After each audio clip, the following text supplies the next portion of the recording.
Halo, halo, selamat malam teman-teman. Saya Bima, murid dari Pacman, di sekolah data Pacman. Kali ini saya mau nge-present final project yang satunya lagi. Kalau di video sebelumnya itu kan aku menjelasin tentang introduction to machine learning atau lebih berfokus pada pemodelan machine learning-nya. Tapi kali ini aku bercerita tentang ML proses. Tapi secara umum proses ini nanti juga bagaimana end to end suatu data, suatu project itu dilakuin gitu, mulai dari permasalahannya apa, definisi bisnisnya seperti apa, metrik bisnisnya seperti apa, lalu approach metode yang dilakukan seperti apa gitu kan. Dan kali ini mungkin saya akan nge-present-nya bukan dalam bentuk report seperti video sebelumnya karena reportnya belum jadi. Mungkin akan langsung ke dalam bentuk codingannya dan nanti saya bantu jelasin. Tentunya ya, pasti dijelasin. Terus juga nanti akan ada demo di mana nanti machine learning ini udah kayak sudah dibikin dari baca paper, baca sana sini, terus approach metodenya apa. Ini nanti akan ada demo demo dalam bentuk API dan front end-nya seperti apa kalau dalam bentuk apps gitu. Oke, paling itu aja pengantarannya. Kita langsung lanjut aja biar waktunya sudah mepet deadline. Oke, saya izin share screen. Eh, Wait, ini. Oke, oke. Harusnya sudah kelihatan. Oke, aku nggak langsung bentuk ke code, tapi ke sini dulu. Sorry. Oke, salah. Oke, jadi pada dasarnya masih sama. Proyeknya tentang saya mau memprediksi tentang eh, company ini akan bangkrut atau enggak ini 1 tahun ke depan gitu ya. Nah, ya, background-nya masih sama seperti yang sebelumnya di report sebelumnya ini. Cuma gini, ya financial prediction masih menjadi topik yang utama dan bankruptcy prediction adalah topik yang menarik lah untuk dikulik gitulah. Nah, tapi kalau misalkan di dalam kasus bisnis gimana tuh? Ini aku contohkan sebagai contoh kasus Mr. Wageningen lah. Dia punya suatu company yang bisnisnya itu ya ala-ala suka funding gitu loh ke company-company gitu. Tapi dia itu punya ciri khas di mana ketika dia funding dia udah mau pengen istilahnya udah dapat untung atau istilahnya 1 tahun ke depan itu pasti aman gitu karena dia bukan untuk invest yang jangka panjang, mungkin dia investnya maunya jangka yang pendek gitu. Nah, dia itu selama ini ya kayak istilahnya ya juga melakukan analisa, tapi ya apa tingkat akurasinya prediksinya itu istilahnya ingin ditingkatkan lagi lah dari human error gitu. Nah, jadi goalsnya di sini istilahnya karena dia bisnisnya itu invest ke perusahaan gitu. Jadi gimana caranya untuk increase akurasi dari prediksinya istilahnya supaya dia bisa tahu bahwa company ini akan bangkrut atau enggak at least 1 tahun ke depan di masa depan gitu kan. Nah, tujuannya buat apa? Secara business metrics jelas dia mau mau menurunkan loss dari investment atau decrease loss investment. Nah, supaya tidak apa ya ibaratnya OKR gitu ya. Dia udah tahu uang, jangan sampai investmentnya tuh loss gitu. Udah dia invest funding ke suatu perusahaan, tiba-tiba 1 tahun bangkrut gitu. Kan hilang duitnya, kan kasihan gitu. Ya kalau duitnya 1.000 2.000, kalau 1 M 2 M ya ya bisa dibayangin sendiri kan kalau bisa kehilangan duit segitu. Kedua, yang mau ditingkatin adalah increase profit investment. Oke, jelas tentunya kalau kita mau invest jelas ini maunya profit gitu. Jelas itu. Itu secara business metrics. Terus ML metricsnya gimana? Ya ML metricsnya itu adalah karena ini datanya sangat imbalance. Kok bisa tahu imbalance? Oke, ya di video sebelumnya udah dijelasin kalau dari segi datasetnya memang sangat imbalance. Tapi kalau kita mau reasoning ya, sebenarnya eh secara natural suatu perusahaan atau bisnis itu ya pasti inginnya survival gitu. Nggak mungkin saya mau bikin bisnis tiba-tiba saya ingin bangkrut, nggak mungkin. Secara natural pasti bangkrut itu selalu lebih sedikit.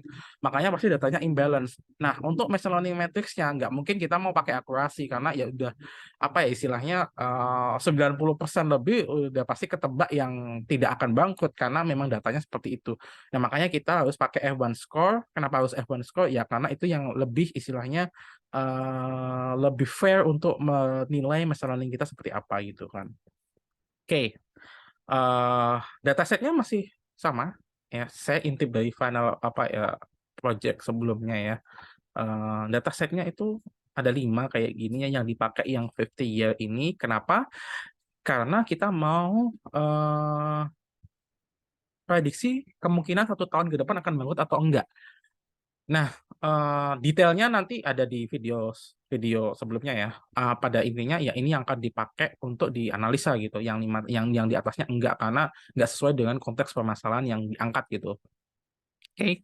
Nah, terus ini variabel-variabelnya ada 64 variabel yang digunakan di sini, dan semua adalah turunan dari laporan keuangan. Jadi bentuknya udah dalam fitur engineering yang udah disediakan dari papernya atau datasetnya.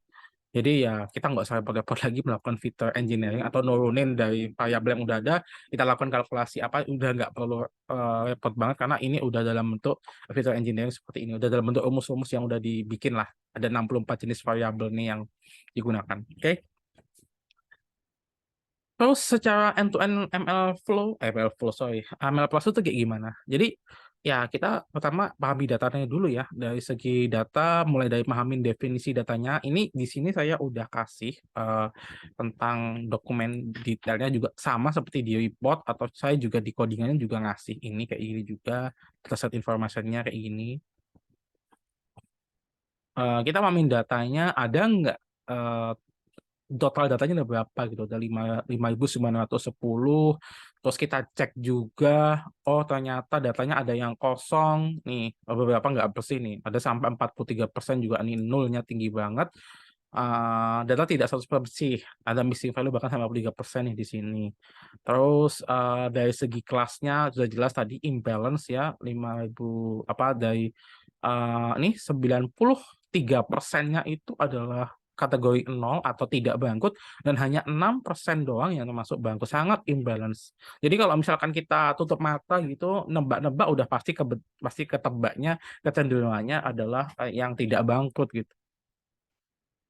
Oke, tentunya kita lakukan cleansing ya, untuk cleansing seperti ini, cleansingnya, karena tadi kita lihat bahwa di sini nilainya kosong apa B string 0 ini nyampur antara string sama string, dan apa kelasnya itu nyampur, maka kita harus bersihkan dulu supaya nggak kenapa-napa gitu. Terus data defense, oke, data defense ini ada di API production di sana nanti. Jadi di sini nggak aku bikin dulu. Terus display datanya tentunya pasti di split antara trend dan test. Size-nya 0,2, jadi 20% itu untuk testing, 80% untuk training gitu. Dan satisfy-nya yes atau true gitu ya, supaya jumlah popusnya masih sama. Jadi antara trend juga 6% dan juga yang untuk tes juga 6% gitu. Jadi secara proporsinya itu sama gitu.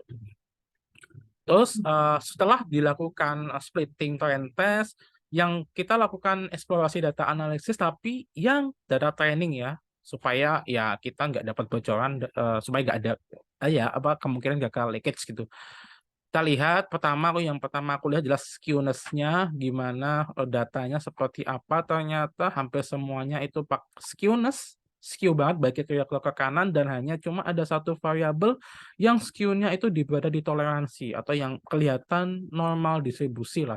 Yang satu, semuanya skew ke kanan maupun ke kiri. Oke, datanya nggak nggak umum ya, sangat-sangat skew. Oke, biasanya kalau kayak gini juga agak kebayang. Kita coba lihat dari segi distribusinya kayak gimana. Buset. Lihat ini semuanya sangat lancip ya. Ini kalau aku lihat skew-nya ini ada di skew yang di sini ya, maksudnya ketarik gitu. Ada kayak nggak kelihatan gitu. Tapi kalau di sini lihat bahwa kurtosisnya runcing banget di sini. Runcing-runcing banget. Ya, dan datanya kelihatan nggak begitu mengenakan untuk dilihat ya. Dan ini biasanya ya beginilah kondisi data real yang pada umumnya seperti ini. Bentuk distribusinya nggak enak dilihat lah. Nah, ada beberapa komen ya kayak ini, atribut 33, 34, ada indikasi hubungannya linear. Jadi kayak antara hubungan satu sama satu lain tuh kayak membentuk garis linear kayak gini. Nah, ada kemungkinan dia ada hubungan yang linear lah antara satu sama lain gitu. Terus kita juga lihat bahwa ya banyak skew-nya, terus juga. Nah, karena bentuk lancip-lancip kayak gini, berarti itu variansnya kecil banget gitu. Jadi datanya itu kayak cenderung ngelompok pada range yang kecil dan padat di situ, berdekatan gitu, nggak gitu nyebar. Sehingga ini apa ya, sulit untuk diidentifikasi lah. Oke. Oke, selanjutnya terus kan kita tadi udah ngelihat ya di waktu dicek di validasi ternyata ada yang missing values. Nah, kalau missing values gimana? Berarti harus di-handle supaya nggak error. Nah, saya melakukan imputasi di sini, tapi imputasinya nggak menggunakan median atau kawan-kawannya gitulah. Tapi di sini saya mengimputasi menggunakan suatu nilai yang sangat outlier atau di luar range data. Jadi saya ngelihat dari semua variabelnya di sini yang nilai minimumnya, nilai minimumnya seperti apa, terus itu nilai minimum dari seluruh minimum ada di sekian. Terus saya kasih nilai yang sangat jauh dari range-nya. Kenapa kok seperti itu? Sebenarnya gini, kalau ketika datanya kosong, itu kalau di kasus-kasus economics atau kasus-kasus kayak finance itu sangat sensitif ya hal-hal kayak gitu. Karena representasinya gini, kita nggak tahu gitu itu kosong kenapa gitu. Nah, di sini amannya tuh nggak usah mengasumsikan sesuatu gitu, nggak usah dibikin kayak aku mau median atau mau rata-rata. Sebenarnya gini, misalkan contoh ya, ada suatu variabel namanya gaji, terus datanya kosong. Apakah Anda mau mengasumsikan bahwa gajinya berada di rata-rata di orang tersebut? Gitu. Padahal belum tentu gitu. Jadi kebenarannya masih tanda tanya gitu. Jadi kalau saya sendiri secara pribadi lebih prefer untuk kalau kosong ya udah tandai aja dengan nilai yang sangat jauh. Itu menandakan kalau itu adalah nilainya tuh kosong dulu. Tidak, kita tidak berasumsi apapun terhadap nilai yang kosong. Kayak gitu ya. Terus itu secara itu kita memahami secara mungkin secara statistik boleh ya antara rata-rata median oke, tapi kita juga harus memahami dari konteks bisnis juga. Jadi secara sense bisnisnya itu gimana kalau aku ngasih nilai-nilai seperti itu, apakah masuk akal atau enggak gitu ya. Itu juga dimainkan dalam proses modeling gitu. Terus ada fitur importance di sini langsung saya melakukan fitur importance gitu. Kenapa? Karena datanya banyak banget gitu, akan sangat consume time kalau misalkan kita mau analisis 64 variabel tadi yang belum tentu juga punya impact terhadap model kita gitu.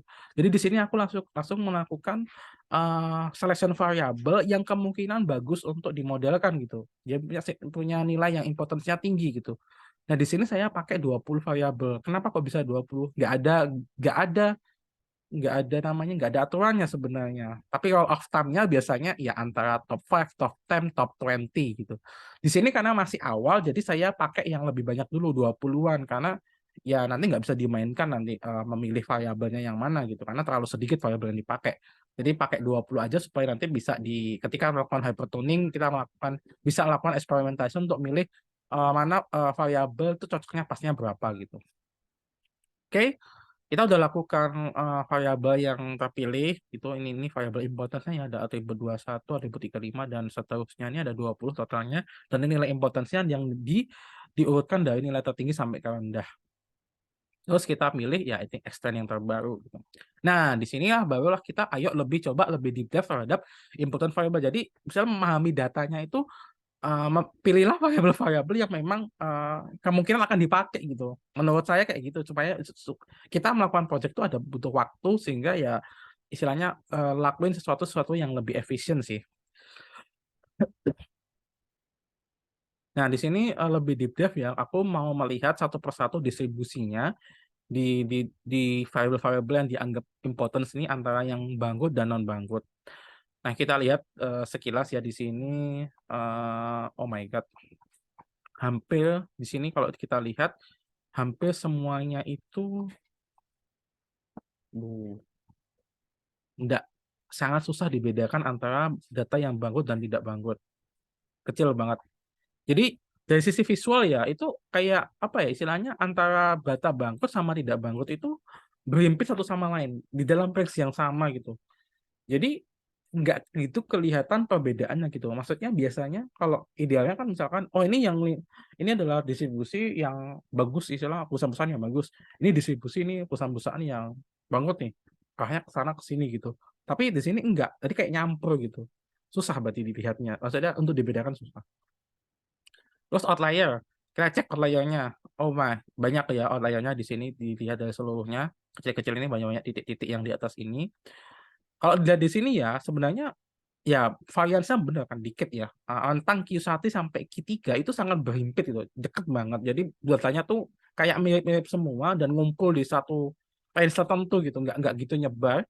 Terus di sini outlier di sini nggak diapa-apain, jadi cuma dicek aja tapi nggak diapa-apain. Kenapa? Karena outlier itu bisa jadi adalah apa ya, outlier kalau menurut saya itu tuh semacam fenomena alami gitu, fenomena yang alami. Jadi itu bisa jadi mengandung informasi yang dibutuhin gitu. Jadi kalau dibuang data itu mahal, jadi istilahnya saya menghindari hal-hal yang sifatnya ngebuang data atau ngedrop data sih. Kalau ada outlier ya udah biarin aja ada outlier gitu, karena itu memang fenomenanya seperti itu. Oke. Terus kita lakukan uji statistik untuk membedakan distribusi lagi ya. Oke, tadi mungkin secara visual sangat susah dibedakan. Ya udah kalau gitu, apakah beneran susah dibedakan gitu loh. Jadi kita uji seberapa signifikan berbedanya antara variabel-variabel yang masuk ke kelas bangkrut dan variabel-variabel yang kelas nggak bangkrut. Kita cek di sini keseluruhannya ini ya, yang p-value-nya di bawah 0,05 itu berarti dia signifikan berbeda. Kayak ATB21 ini nilai p-value-nya itu 4 ya 0, sekian, kecil banget. Berarti ini signifikan berbeda antara satu sama lain, antara yang kelasnya 0 maupun 1.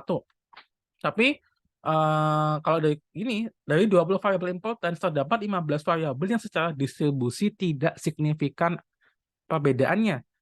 Jadi hanya 5 doang yang sebenarnya bisa dibedakan, istilahnya mungkin secara visual masih susah karena datanya kecil imbalance banget, jadi susah dilihat gitu. Cuma secara statistik ada 5 variabel doang nih yang bisa dibedain gitu secara statistik ya.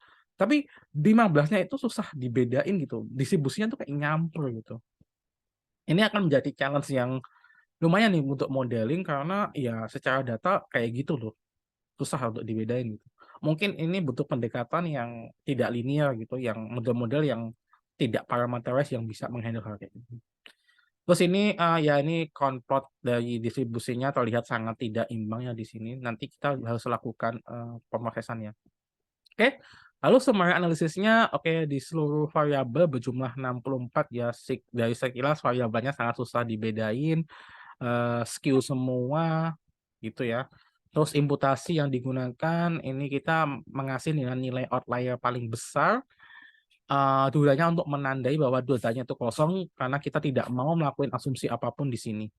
Lalu dari 64 variabel dilakukan teknik filter importance pakai XGBoost. Lalu di sini dapat 20 variabel dengan nilai importance paling tinggi. 20 variabel top dilakukan analisa lebih mendalam, tapi ternyata ya oke, dari outlier tidak apa ya, tidak dibuang. Terus dari segi visualisasinya memang tetap susah diidentifikasi ya.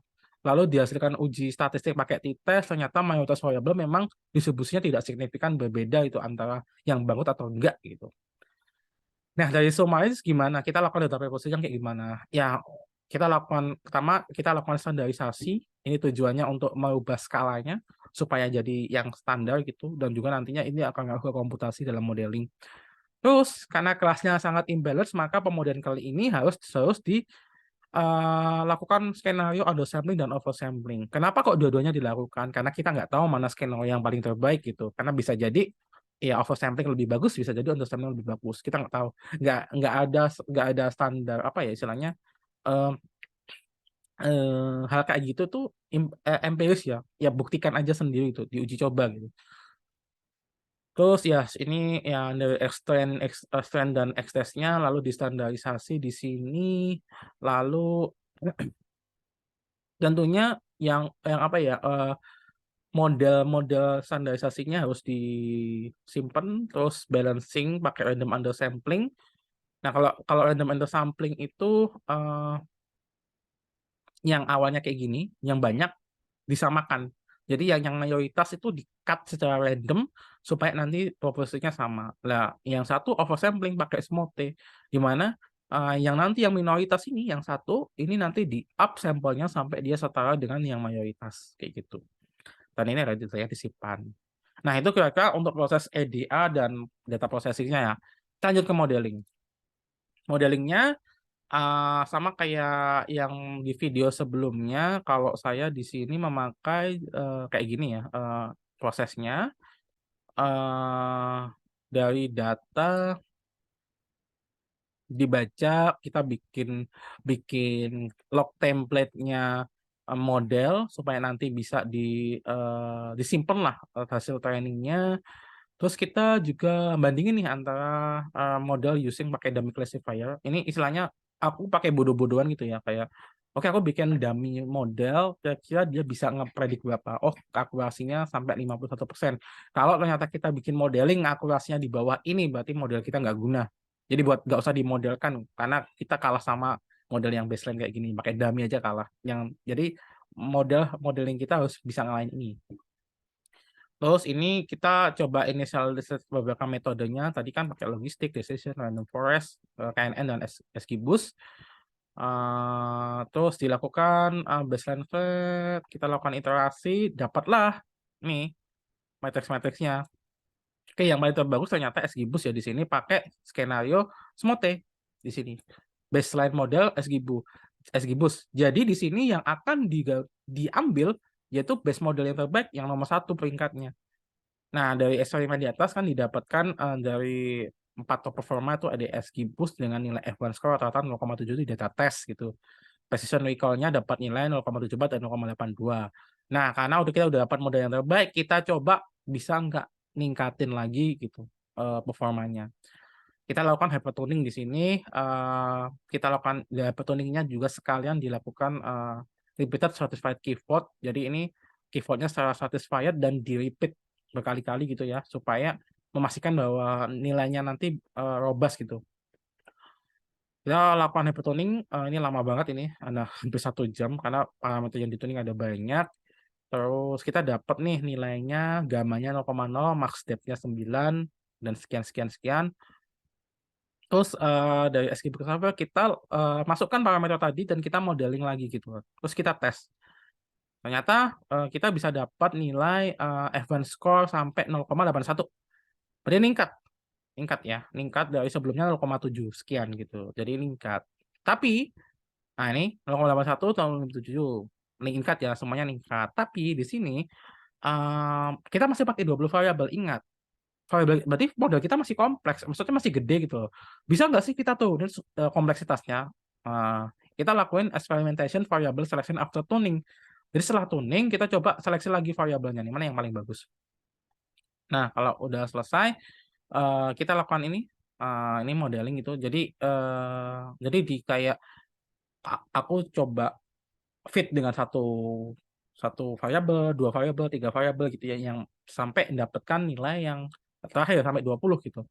Nah, dari hasilnya ternyata, oh oke, di sini kalau misalkan ngomongin tren gitu, data tren itu sebenarnya kalau kita pakai 9 variabel aja, di atasnya itu sudah mulai jenuh nilainya. Di sini dari data ini ya, jenuh gitu. Nah, tapi masalahnya kita kan nanti model bakal dipakai di data test itu. Sehingga aku maunya lihat mungkin nggak 109 karena bisa jadi di data test itu nggak itu skor yang paling tertinggi. Maka kita cari titik equilibrium lah. Di sini skor paling tinggi di data test itu ternyata ada di 15 gitu. Jadi variabel yang dipakai itu 15, dan kalau di data test juga terlihat bahwa di sini mendapatkan nilai yang sudah tertinggi ya. Jadi kan jenuh mulaian. Jadi udah tinggi gitu. Jadi instead of kita pakai 20 variabel gitu, sebenarnya pakai 15 variabel aja udah cukup gitu. Udah bagus gitu. Jadi kita bisa menurunkan kompleksitas dari model tapi mendapatkan performa yang tinggi gitu. Dan itu tujuannya. Oke.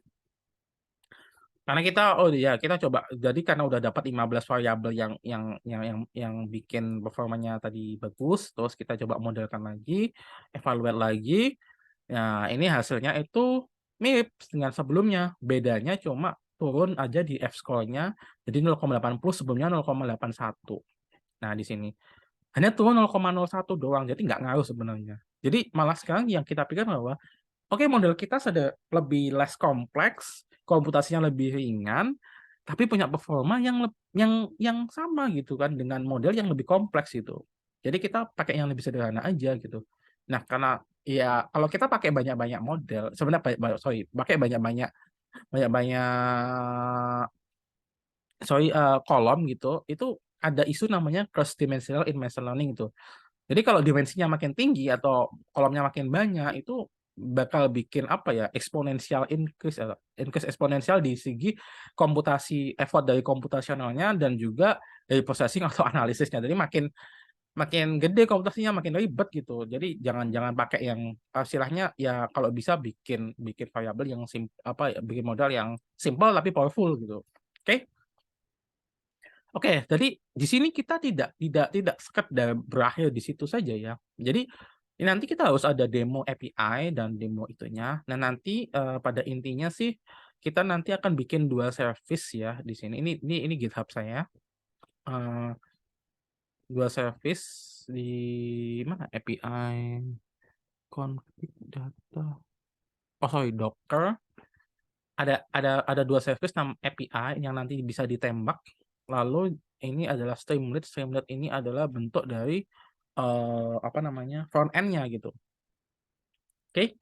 Jadi nanti dikompil dalam Docker dan nantinya bisa di-run. Kenapa harus di-Docker kan? Agar supaya bisa di-running dimanapun karena udah masuk bisa di istilahnya kayak ala-ala VM gitu, virtual machine gitu. Bisa di-running di tempat manapun dan bisa dipakai oleh semua orang gitu. Nah, demonya seperti apa? Ini dia. Ini adalah bentuk ini udah bisa running ya guys. Ini nah bisa kan. Nah, ini adalah bentuk front end-nya sederhananya. Company bangun seperti ini. Just enter the variable below, click the button prediction. Jadi ini dari variable-variable tadi siapin dulu, nanti kita tinggal klik predict, nanti bisa muncul predict component without bankrupt gitu. Jadi ini nilainya nggak boleh ngasal ya guys. Jadi ya harus sesuai dengan perhitungan-perhitungan tadi gitu. Terus kalau front end, terus gimana kalau misalkan mau di deploy ke dalam sistem, misalkan ada engineer front end mau pengen pakai atau bikin UI sendiri supaya lebih keren, nggak kayak gini doang. Ini bisa pakai API yang sudah disediakan di sini. Nah, ini bisa dicoba ini. Ya, Fast API ini pakai. Nah, ini udah running. Terus ini kita coba try out, terus execute. Kita dapat responsnya. Prediksinya 0, berarti nggak bangkrut gitu. Ini ya nilai dummy aja gitu, 0 gitu. Oke, detailnya sebenarnya dasar code ada di dalam sini ya, bisa dibongkar lah di source ini. Nah, ini ada API, ada ini data collection, preprocessing, terus ada main pay, modeling, streamlit, di sini ada semua ya, udah lengkap lah, tinggal di clone aja terus lakuin bikin Docker Compose terus jalanin aja, selesai. Gitu. Ini nanti akan diupdate juga tutorial-tutorialnya tuh. Ini rekaman dulu lah supaya deadline-nya nggak nganu. Oke, paling gitu aja dari demonya.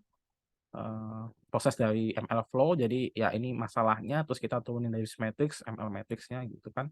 Terus ini demo dari fast API-nya, lalu ini juga dari front end-nya. Tapi ini kekurangannya apa? Ini masih belum di-deploy di server ya. Jadi masih belum di-deploy di kayak AWS atau Google Cloud atau service-service yang lainnya. Jadi ini pekerjaan selanjutnya yang bisa di-improve adalah ya ini di-deploy ke server kalau bisa gitu. Oke. Walaupun nanti itu sebenarnya bukan tupoksi data scientist, tapi tupoksinya ML engineer atau ML ops, tapi nggak apa-apa. Itu menjadi next homework lah untuk saya untuk bisa deploy ke server gitu. Thank you, paling itu aja. Terima kasih rekamannya. Assalamualaikum warahmatullahi wabarakatuh.